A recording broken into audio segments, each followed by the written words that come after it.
The press is supposed to be in a constant posture of skepticism, fierce criticism, fierce skepticism, but that is gone now, and the role has been reversed, where they're supposed to be speaking truth to power, but they are defending power to people who challenge it. Democracies only function where there's a free flow of information and where the best governing policies rise to the top in the marketplace of ideas. It was a war on the poor. It was a war on people of color.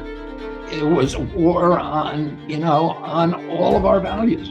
It was just one guy, an unelected technocrat who's been there for 50 years, never been in an election. They tell you the only way to survive for you and your children is by complete obedience to these authorities. And the people who are being locked up and abused become grateful to their captors, and they come to see anybody who interferes or criticizes their captors as a dangerous person. What's crazy to me, Robert, is that I had these discussions in 2020, and yet nobody could even hear that at that point. And a lot of people still don't believe a lot of this assertions you're saying here, but you put all this forward with the science and data as this letter to your liberals. I don't want anybody to believe what I say. I don't ask anybody to believe what I say or any claims. I say, here's what the science says as I'm reading it. If you see something that I'm not seeing, let's talk about it. Our democracy needs that, and we're not getting it. We're getting one side.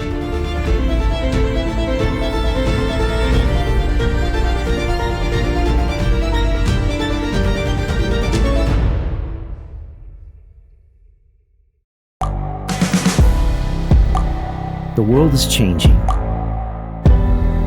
Inspiration is everywhere. It has never been so easy to connect, share, and bring people together. We're learning from others and finding the best in ourselves. Challenging our beliefs, sharing our vulnerability, overcoming our fears, transforming ourselves so we can transform the world. How far can we go? This is London Real. I am Brian Rose. My guest today is...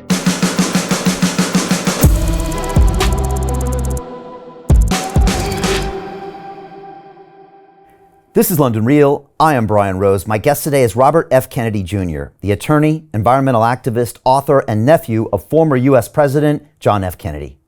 Your career began as an assistant to the District Attorney of New York in 1983, before you became one of America's leading environmental lawyers and named a Hero for the Planet by Time magazine. You are also the chairman of Children's Health Defense, whose mission is to end the epidemic of children's chronic health conditions by working to eliminate harmful exposures, hold those responsible accountable, and establish safeguards.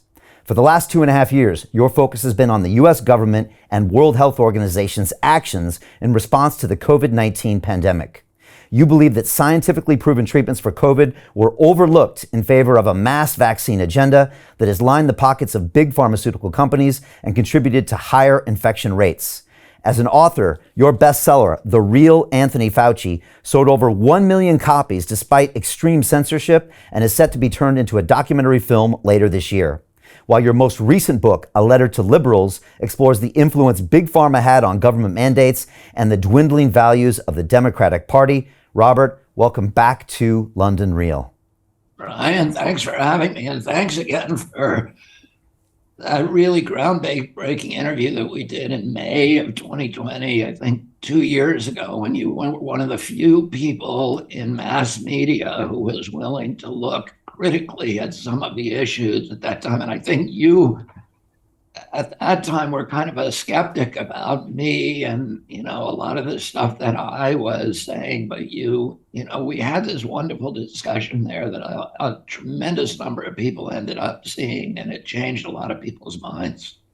Yeah, it really opened my mind too. And I want to talk a little bit about that, because it was May 2020, very early on. And I want to talk about how it really changed the way I look at things. And I want to jump into so many things that you've been doing in the last 2.5 years. Before we get started, I just want to remind everybody that we're streaming live now on our Digital Freedom platform, which is a censorship-free, independent broadcasting system built in 2020 that is of the people, by the people, and for the people. It's available exclusively on our website at freedomplatform.tv.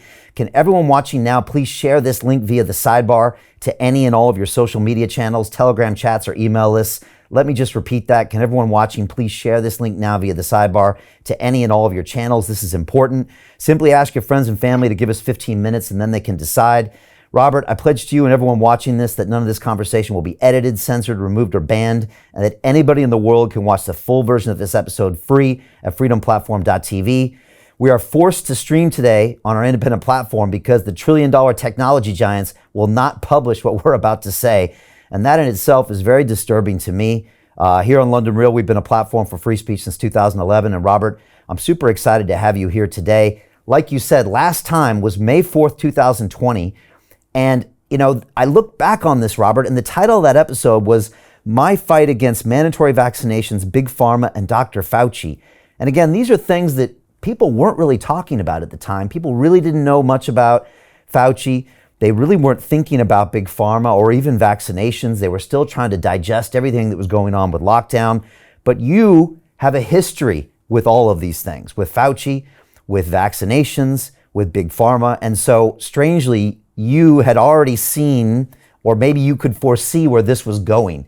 And I kind of want to jump into that today. Also, Robert, I'm pretty sure I said on that episode that I was getting vaccinated and then I believed in vaccines. I'm an MIT trained engineer and I grew up on science and maybe I kind of worship science, but you really changed my mind that episode because I just listened to what you said and I had no idea of the history of vaccinations, the government, ways that they indemnify them, etc. So I guess I want to start and just say, Robert, how back in May of 2020, did you already maybe see this coming or watch it happen in slow motion because you knew the mechanism maybe behind the scenes? Yeah, well, I had that advantage of having watched these characters, basically these captive agencies, and Tony Fauci, who's been the architect of agency capture at NIH and NIAID and even more, all of HHS, which includes the sub-agencies, CDC and FDA. Because he was there for 50 years carrying the water, the way that you survive at that agency is by carrying water for the pharmaceutical industry. The people who oppose the pharmaceutical industry, who ask questions, legitimate common sense questions about pharmaceutical industry products or priorities, are drummed out of that agency, forced out. Famous scientist Bernice Eddy, John Martin, many others, Judy Mikovits, who asked questions and had their locks changed on their offices, banned from their laboratories, whose phones were turned off because they were, pointing out legitimate problems with some of these products. Anthony Fauci survived and flourished at that agency because of his capacity to integrate the priorities of the pharmaceutical industry with the public policies that NIH was promulgating.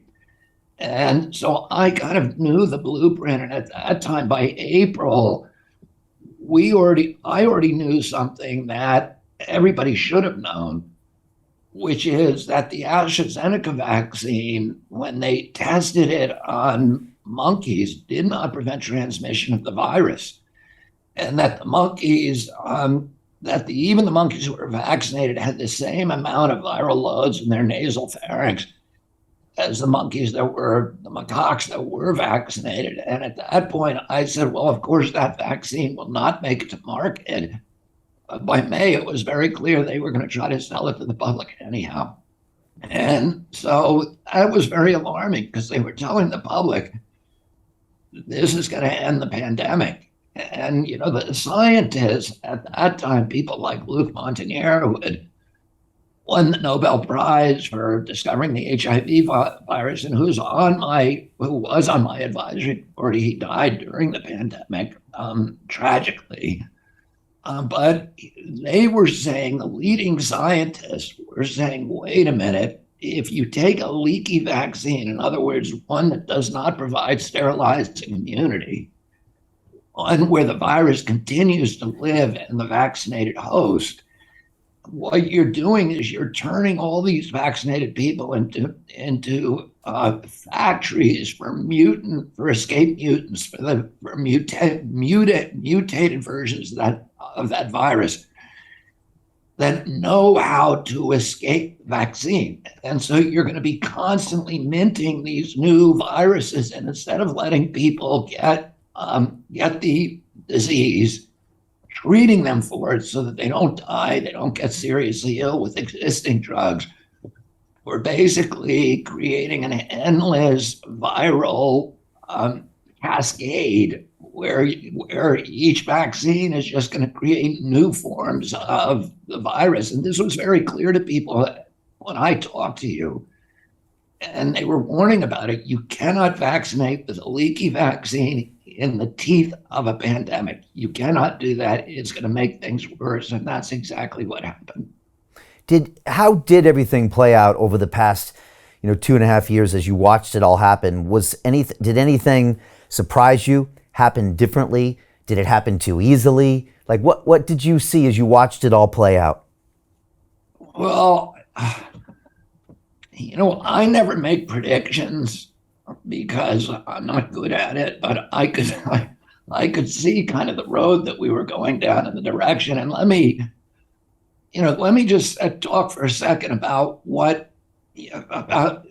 way that people can understand how bad this was. And that is, we got data now for the Pfizer vaccine, and the way, when they gave these vaccines emergency use authorization, the public really had no access to the data because the company doesn't have to share it except with the regulators.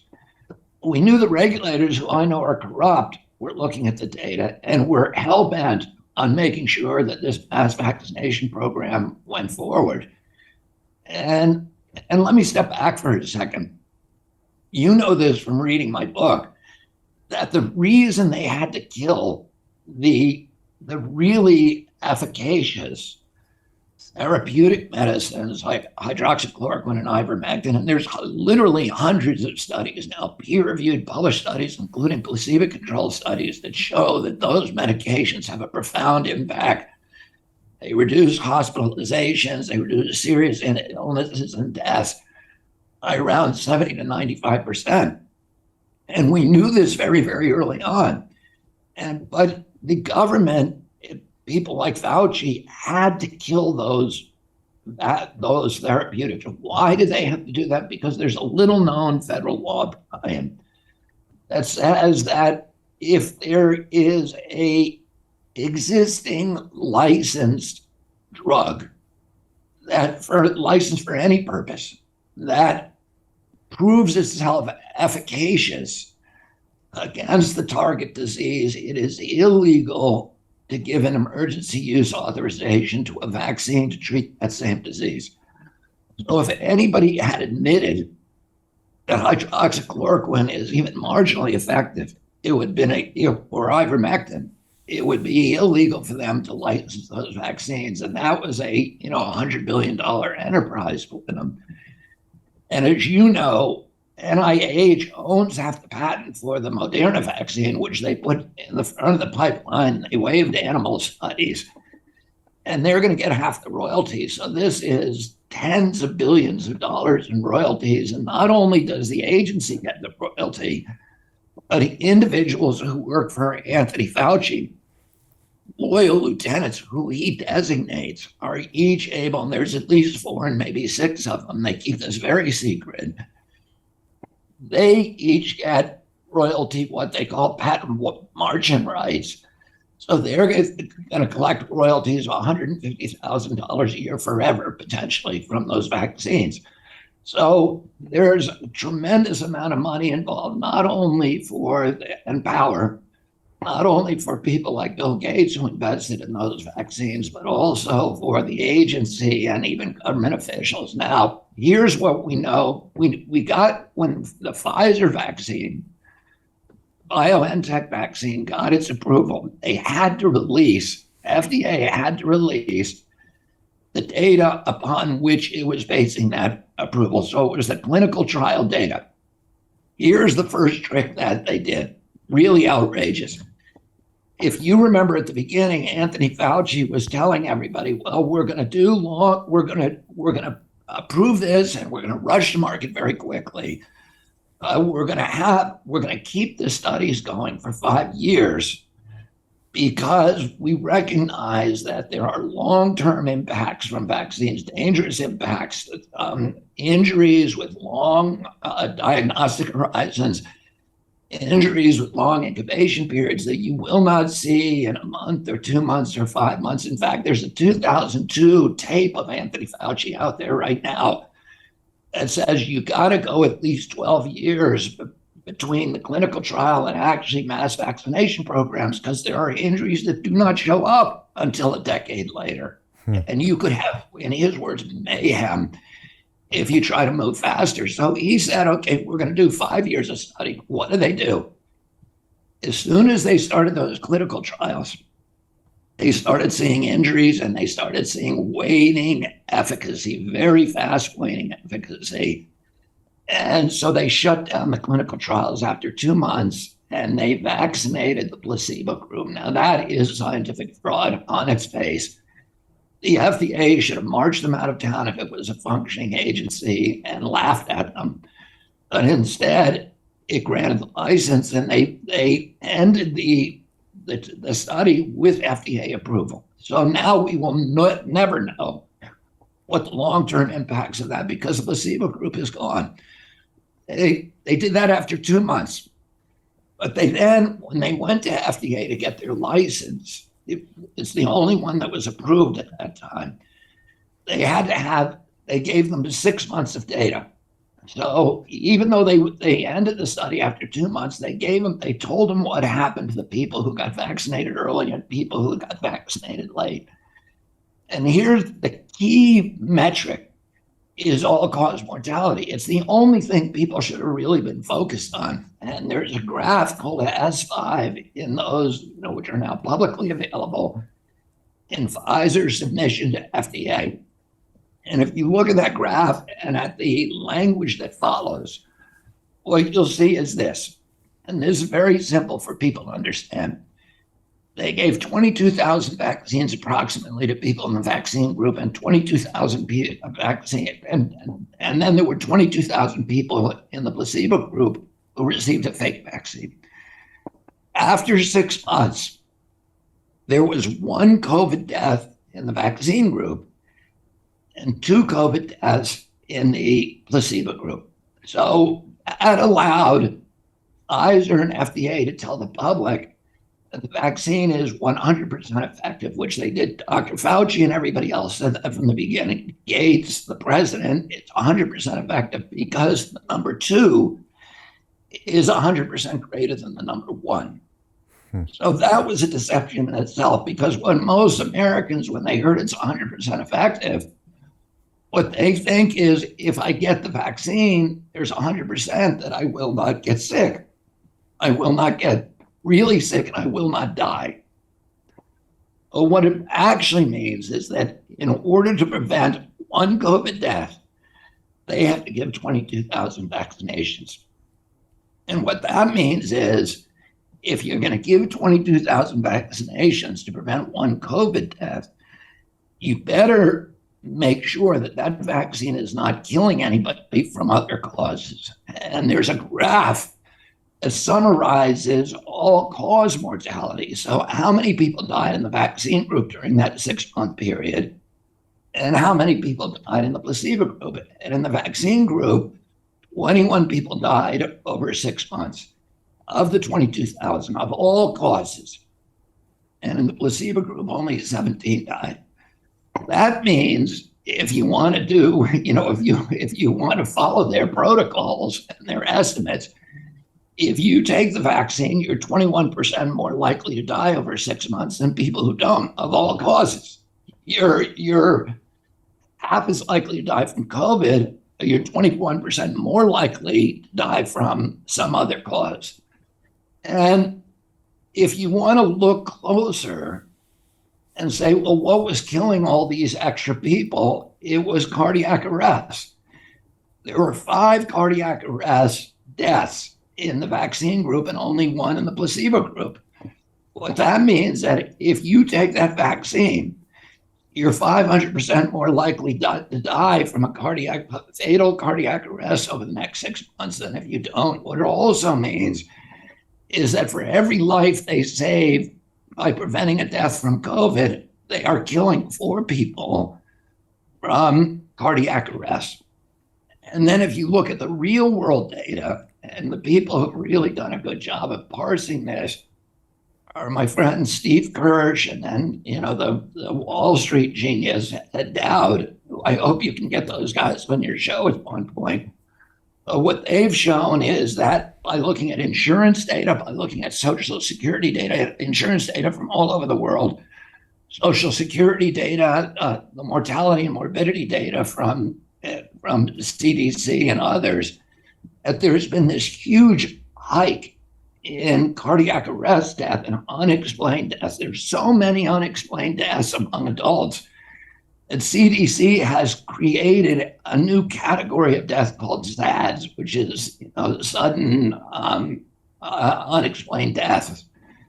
And the province of Alberta, which is heavily vaccinated, has reported that the highest cause of death in 2021 was unexplained deaths. And this is something and those deaths are happening to young people. COVID kills the elderly near the end of life, but the vaccines apparently are killing people very young. And we're seeing also, there's so much anecdotal evidence.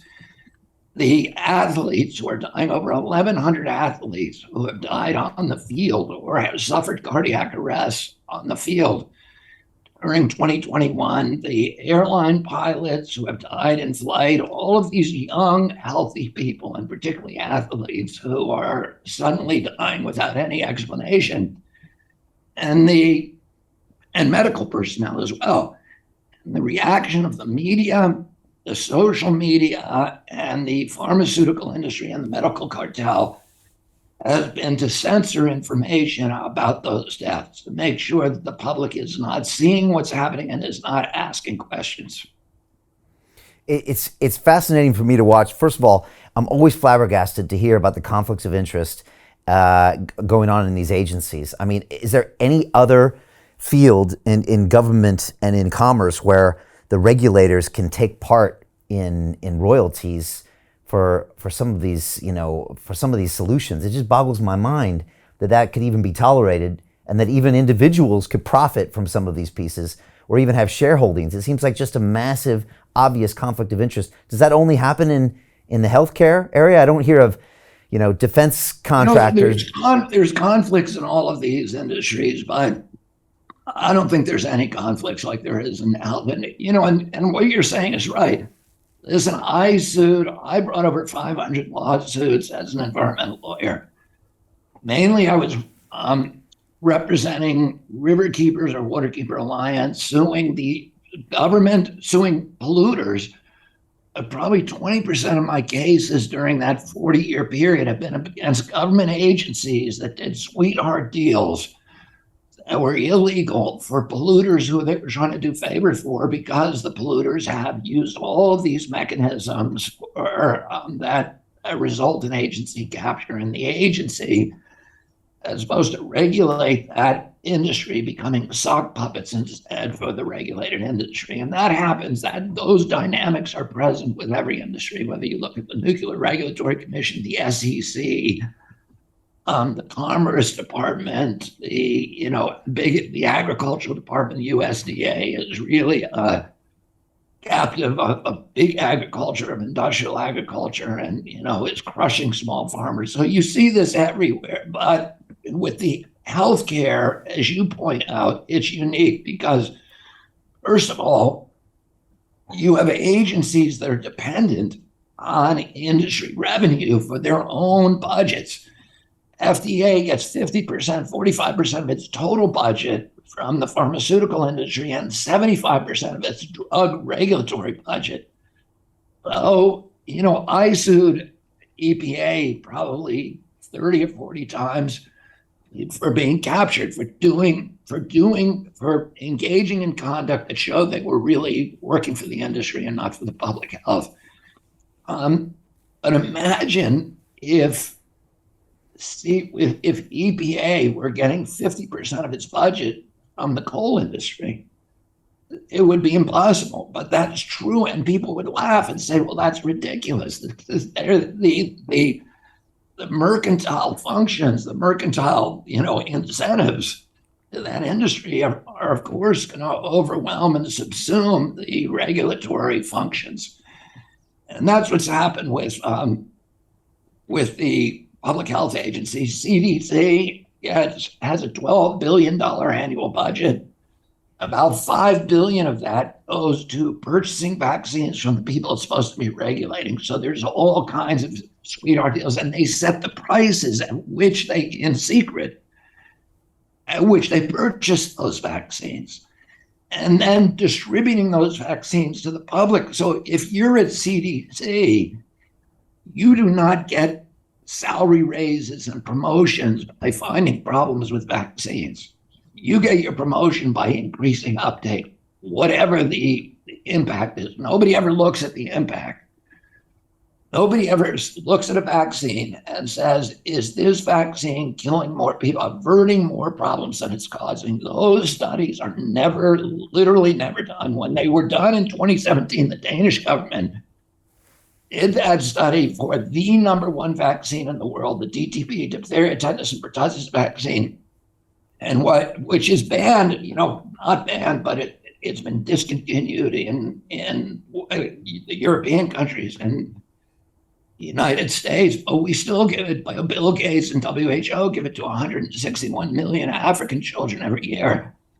And when the Danish government, Gates went to the Danish government to say, will you support this program? We've saved 30 million lives. And the Danish government said to him, can you show us your data that shows you've saved 30 million lives? And they couldn't. So the Danish government funded this massive study where they went to Africa and they actually looked at 30 years of data on the DTP vaccine. And what they found is that girls who got that vaccine were protected against diphtheria, tetanus, and pertussis, but they were dying at 10 times the rate of children who were unvaccinated. And they were dying of things that nobody ever associated with vaccines. They were dying of anemia, of bilharzia, of malaria, of just common injuries and cuts. They were dying of mainly of pulmonary diseases and pneumonia. And nobody ever associated the fact, or looked at the fact that it was disproportionately the children who got vaccinated that were dying of all those diseases. And what the researchers concluded is that the vaccine was very good at protecting children from diphtheria, tetanus, and pertussis. So everybody had the illusion that it was working, but that it had ruined their immune systems and that they were unable to defend themselves against these minor infections. And nobody has ever done those studies. Vaccines are immune. It's the only medicine that does not have to do safety studies in order to get a license.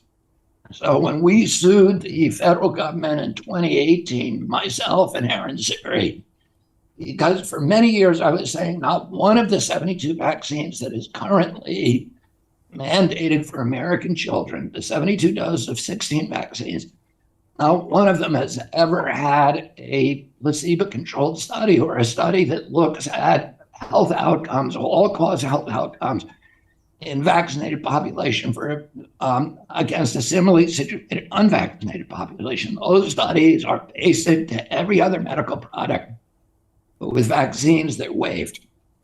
And I've said that for years. Now, one of them has had pre-licensing clinical trials that show the vaccine actually has benefits for all-cause mortality or all-cause health. And Tony Fauci has publicly said that I was lying about that. So I sued him and NIH and HHS, and I said, if you say you got the studies, show them to me. And after a year of litigation on the courthouse steps, they came back and they said, yeah, we've never done one. And so, that's outrageous. Nobody knows what the risk profile is for these products. Nobody can tell you with a scientific basis that these products are averting more problems than they're causing and deaths than they're causing. And that is, and particularly when you're mandating a intervention to healthy children, you want much more rigorous studies, because if it's a medicine, the person's already sick. And so they're willing to accept a higher risk profile because they're already sick. But when you give us something, a medical intervention to a healthy person, that person has no risk from these diseases. And how do you justify that? And then you mandate it and tell the child you cannot go to school, you cannot exercise your constitutional rights unless you submit to this coercion with a intervention that we have never tested properly. It's really, it offends the conscience if you actually understand what is happening. And most people don't, because, of course, the media in our country is an extension of the pharmaceutical industry. There's 75% of advertising revenues now on the mainstream media are now coming from pharma, and that ratio is even higher for the evening news, because the evening news is where you see pharmaceuticals advertised. And, Anderson Cooper has a $12 million a year annual salary. Well, 10 million of that is coming from Pfizer. Oh, his boss is not CNN. His boss is Pfizer. And, they're unashamed, they're unabashed about it. They say, on his program brought to you by Pfizer.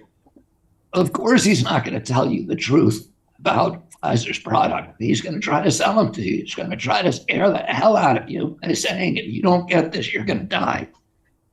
And that's what they did for 2 years, while taking the money from these, very, very, the same companies that brought us the opioid epidemic, that kills 56,000 kids a year, and by the way, if you look at that TV show Dope Sick, which I advise people to go to see, it's on Netflix, you'll see that it was not just the pharmaceutical companies that were corrupt, it was FDA. FDA was pushing opioids for Americans, saying that and allowing the pharmaceutical companies to say they're not addictive. And they were doing it for the same reasons they pushed this vaccine, because they're part of that industry. The mercantile purpose of those agencies has completely subsumed their regulatory functions. Robert, let me ask you a question, because with the evening news, we can see the direct correlation with the pharmaceutical industry and say what Anderson says. And we know that's where a lot of the American public and the world get their information.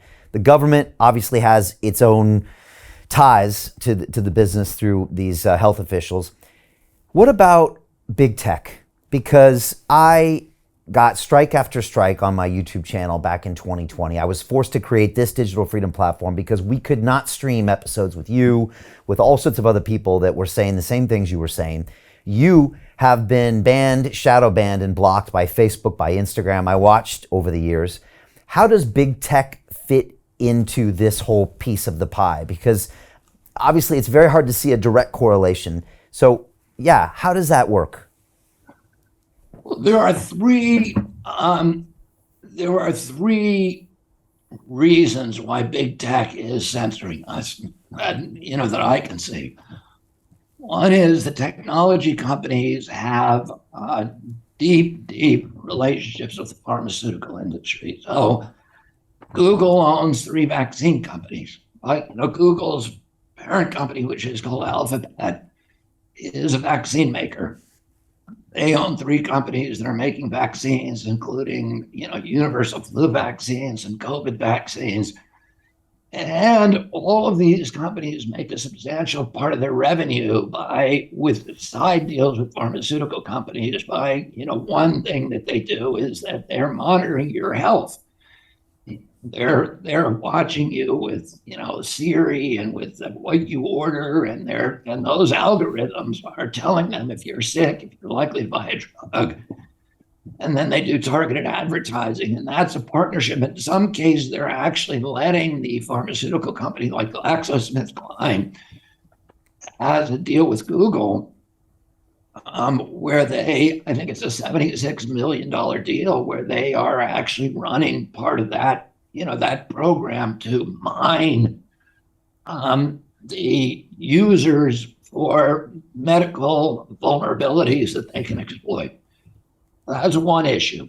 The other issue is that they're under tremendous pressure from the government to censor any information that challenges government orthodoxies. And, I know this because I'm suing Facebook right now, and we're in discovery, and we're very attuned to what they've done. But, Alex Berenson, who used to work for the New York Times, is in discovery and got a document for the same kind of case that they have. And he got a document dump a couple of months ago or a couple of weeks ago that showed that there's been direct communications, in fact, a regular meeting between the big tech groups in the White House about censoring people like me, specifically anybody who's part of the disinformation dozen, which is a group of people that they say, broadcast misinformation. And I want to say this, the outset. The word misinformation, as they use it, has nothing to do with factual accuracy. And they admit this. It is any statement, this is how they define it, that challenges government orthodoxies on vaccines or medical intervention. So anything that diminishes vaccine uptake or that tends to cast the CDC or the WHO in a bad light, or challenges their public assertions, those are regarded as misinformation, no matter what. The factual accuracy is irrelevant. And let me just say this about myself. We have a huge fact-checking department. You mentioned my book. My book is essentially a 900-page book. It has 250,000 words. It has 2,200 footnotes. And a lot of it, and it's been censored. There's also a lot of people, we have to presume, from the industry that are looking at that book and looking for vulnerabilities, looking for places where I made a misstatement. We have a huge fact-checking operation at CHD. We have 320 PhD scientists and MD physicians on an advisory board. Luc Montagnier was one of those who was a Nobel Prize winner. We have the former head of the National Toxicity Program. So these are real scientists, and they look at what I put out and criticize it if they don't think that it's sustainable. So every statement I make in that book is cited or sourced to peer-reviewed publication or government databases. And, we did a good job because nobody has found there's going to be inaccuracies in it. You can't write a book that long and that dense without it doing something. But if there's an inaccuracy and people point it out, I invite people to point them out at the beginning of the book. What is our reaction? Our reaction is not going to be to dig in. It's going to be to change it and apologize and move on. And with the Defender, our newsletter, we probably have the most extensive fact-checking operation of any daily paper now in the country, because nobody else does fact-checking now. And if I was making a lot of mistakes, like really factual errors, none of those people would stay with me. We're very, very careful about it. But what they use that term, vaccine misinformation, not to denote something that is factually inaccurate, but rather something that challenges government orthodoxies. And, that is a very, very odd, as you point out, posture for the press. The press is supposed to be in a constant posture of skepticism towards government, towards powerful agglomerations and of wealth and power. fierce criticism, fierce skepticism, but that is gone now, and the role has been reversed, where they're supposed to be speaking truth to power, but they are defending power to people who challenge it. And it's really extraordinary, and it's not a good thing in democracy, and democracy is not sustainable when you have this level of global media malpractice. Democracies only function where there's a free flow of information and where the best governing policies rise to the top in the marketplace of ideas. And if you stop people from talking about their ideas, it's, what happens? You get a tyranny and totalitarianism, and a uniformity of ideas, which is like, a religion. It's not democracy, and it's not science. It's religion. It's faith, and blind faith in undeserving authorities, rather than, people doing critical thinking, which you need to do in a democracy. So those are two of the issues. Is the government is pushing pressure, and the government has tremendous leverage over these companies because the government itself is threatening to remove their Section 230 immunity, which is an existential threat to those companies. That's the immunity that says you can't sue them for libeling you. So they can print lies and libel and slander about people on their site, and nobody can sue them because they say, well, we're just a kind of a common carrier. We're carrying all this information, and we can't fact check everything. So people have to understand, people are going to be putting things on our site that aren't true, that are misinformation, that are libelous. You can't sue Mark Zuckerberg for it. If somebody puts something libelous about me on his site, I can't sue him.